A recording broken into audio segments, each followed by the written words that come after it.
Hello students, अभिषेक Vishwakarma lectures में आप लोगों को वैद्युत धारा पढ़ाया जा रहा है फिजिक्स फर्स्ट का। ठीक है ना।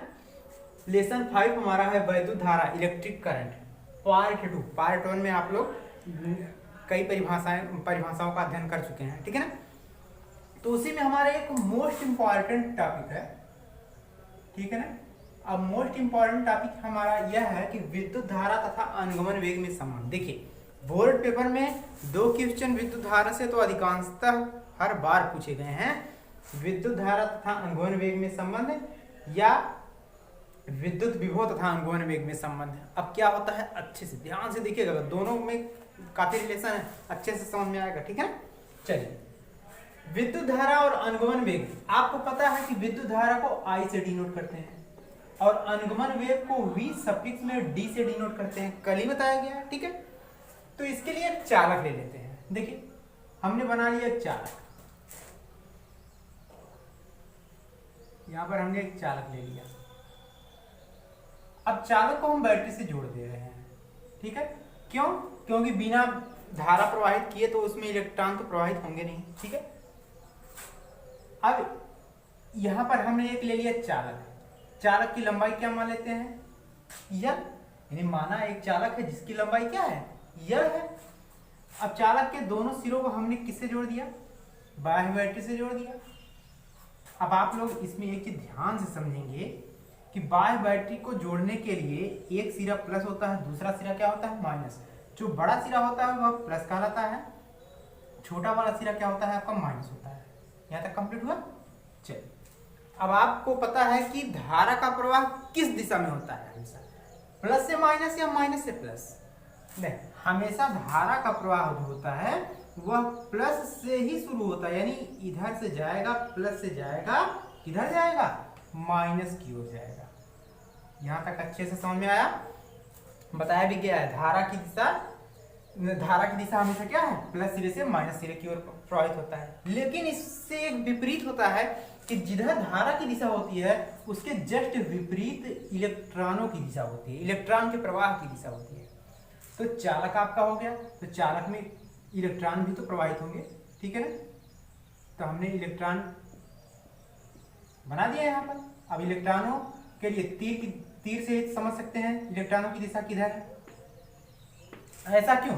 कल बताया गया था आप लोगों को, इसके पिछले वाले वीडियो में देख सकते हैं कि जिधर विद्युत धारा का प्रवाह होता है जस्ट उसके विपरीत दिशा में इलेक्ट्रॉनों का प्रवाह हो रहा है। यानी धारा इस दिशा में जा रहा है तो इलेक्ट्रॉन का प्रवाह इस दिशा में हो रहा है।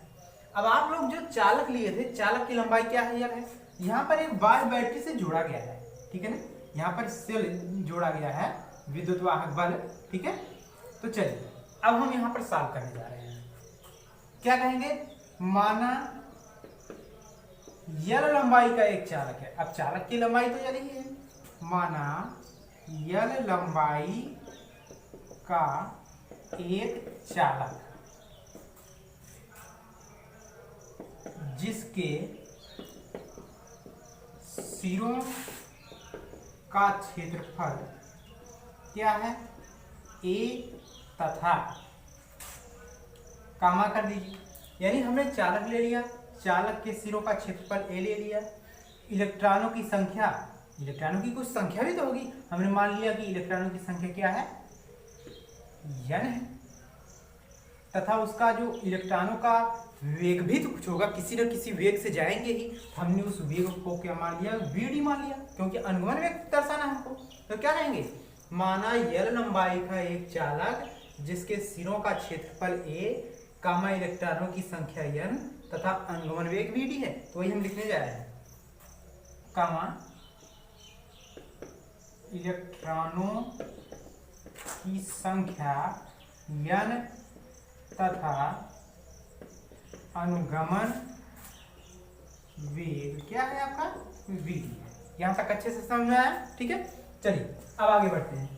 केवल जैसे जैसे फिगर बनाया गया है वैसे लिखा गया। आप लोग और भी कर सकते हैं कि चालक के दोनों सिरों को एक बाह्य बैटरी से जोड़ देते हैं। देख सकते हैं, चालक के दोनों सिरों को एक बाह्य बैटरी से जोड़ देते हैं, जिससे क्या है, धारा प्रवाहित होने लगती है। चलिए अब ध्यान से देखिए, हम क्या मान ले रहे हैं, माना या यदि। अच्छा बताइए, इसमें आप लोगों को पता है कि जैसे जैसे समय बढ़ेगा, समय के आधार पर ही तो उसमें आवेशों का प्रवाह होगा। तो मान लेते हैं यदि t समय पश्चात चालक में, क्योंकि चालक में ही तो आवेश प्रवाहित होंगे, यदि t समय पश्चात चालक में प्रवाहित आवेश क्या हो, Q हो, तो विद्युत धारा, ध्यान समझिए, हमने मान लिया कि t समय पश्चात चालक में जो आवेश प्रवाहित हो रहे हैं, क्यों, जब आवेश प्रवाहित होगा समय के सापेक्ष तो धारा कुछ न कुछ बहेगी ही। तो धारा I बराबर क्या फार्मूला होता है, Q/T। आपको इसको इक्वेशन क्या मानना है, फर्स्ट। यहां तक क्लियर हो गया, ठीक है।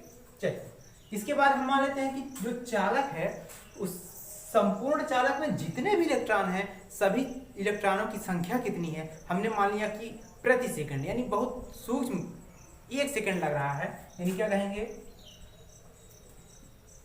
चालक में प्रति सेकंड प्रवाहित इलेक्ट्रॉनों की संख्या। अब यहां पर ध्यान से नोटिस कीजिएगा, हम चालक में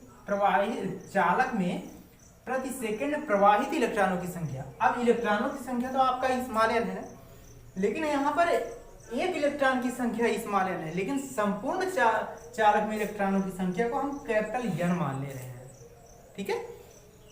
तो चालक में संपूर्ण इलेक्ट्रॉनों की संख्या हमने क्या मान लिया, n मान लिया। अब इलेक्ट्रॉनों की संख्या पता कैसे होगा, एक इलेक्ट्रॉन की संख्या क्या है, स्मॉल n है, एक इलेक्ट्रॉन की संख्या क्या है, स्मॉल n है, और संपूर्ण चालक में जितने भी इलेक्ट्रॉन हैं सबकी संख्या ज्ञात करना है। तो एक इलेक्ट्रॉन की संख्या गुणे क्या हो जाएगा, संपूर्ण चालक का या इलेक्ट्रॉन का आयतन, तो क्या आ जाएगा, n बराबर n गुणे। अब चालक का आयतन देखिए 3 भाग में बटा है, लंबाई चौड़ाई ऊंचाई है, तो लंबाई चौड़ाई ऊंचाई कहेंगे चालक के आयतन में, क्योंकि आयतन का फार्मूला होता है लंबाई गुणे चौड़ाई गुणे ऊंचाई। तो हमने इसको 2 भाग बांट दिया, यानी लंबाई गुणे चौड़ाई गुणे ऊंचाई। लंबाई चौड़ाई क्षेत्रफल होता है, कह सकते हैं, लंबाई चौड़ाई को हमने क्या मान लिया, क्षेत्रफल मान लिया, ठीक है। अब बचा है आपका ऊंचाई। ऊंचाई क्या है आपका, दूरी का मात्रक क्या होता है, मीटर, और बटे में, क्यों बटे कर रहे हैं, प्रति सेकंड, बटे में तो आपका टी भी तो होगा, समय भी तो होगा। मीटर प्रति सेकंड किसका मान होता है, वेग का मान होता है, और वेग किसके लिए है, चालक में प्रवाहित इलेक्ट्रॉनों की संख्या, यानी इलेक्ट्रॉन का वेग है। तो मीटर प्रति सेकंड, यानी लंबाई चौड़ाई हो गया क्षेत्रफल, और मीटर प्रति सेकंड आपका क्या आ जाएगा, वेग, और कौन सा वेग आएगा, वीडी आएगा, ठीक है। तो यह बराबर n a वीडी आ गया आपका, ठीक है। अब आगे बढ़ते हैं, क्या कहेंगे, यदि प्रवाहित आवेश क्या हो, Q हो, तो मान लीजिए Q ही आवेश प्रवाहित हो रहा है, तो हम जानते हैं कि Q बराबर फार्मूला होता है Ne, पढ़ाया गया है Q बराबर Ne। तो आ जाएगा Q बराबर कैपिटल N का मान दिया है, स्मॉल n नहीं, लेकिन क्योंकि हमको संपूर्ण चालक के लिए निकालना है, तो कैपिटल N का मान है NaVd, और बगल में क्या है आपका E है, ठीक है। यह सब आप किसके लिए निकाले हैं, यह आप सभी निकाले हैं प्रति सेकंड प्रवाहित इलेक्ट्रॉनों की संख्या। यदि इसी में हम जोड़ दें, इसलिए t सेकंड या t समय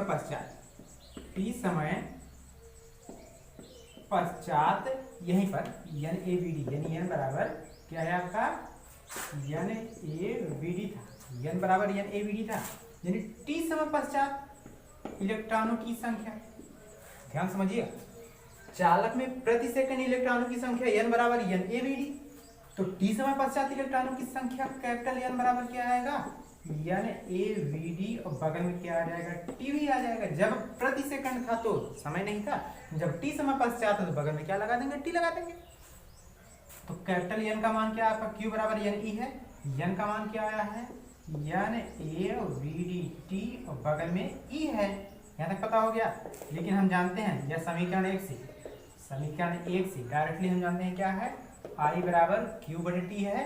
क्यू का मान आया है N A V D T E और बटे में क्या है टी, टी से टी कैंसिल, तो आपका आ गया आई बराबर N A V D E, या हम इसको लिख सकते हैं आई बराबर N E A V D, कह सकते हैं। यही हमारा विद्युत धारा और अनुगमन वेग में संबंध है। अगर हम कांस्टेंट माने किसको एन ई ए को कांस्टेंट माने तो आई अनुक्रमानुपाती किसके आएगा, वी डी की आएगा। यहाँ तक कंप्लीट समझ में आया। जहाँ आई क्या है, विद्युत धारा है, एन क्या है, इलेक्ट्रॉनों की संख्या है, ई क्या है आपका इलेक्ट्रॉनों पर कितना आवेश है, 1.6 × 10⁻⁻⁻⁰ होता है, ए क्षेत्रफल है, और वी डी क्या है, अनुगमन वेग है। यहाँ तक कंप्लीट समझ में आया। अर्थात लास्ट में आप लोग लिख लीजिएगा, अर्थात विद्युत धारा अनुगमन वेग की क्या होता है, अनुक्रमानुपाती, या अनुगमन वेग चालक में प्रवाहित धारा के अनुक्रमानुपाती होता है। यहाँ तक समझ में आया। आप लोग अच्छे से ध्यान से इसको देख लीजिएगा, यहीं पे आप लोग मिस्टेक करेंगे। इलेक्ट्रॉनों की संख्या प्रति इलेक्ट्रॉनों की संख्या एन ए वी डी आएगा, लेकिन टी समय पश्चात इलेक्ट्रॉनों की संख्या N A V D T आएगा।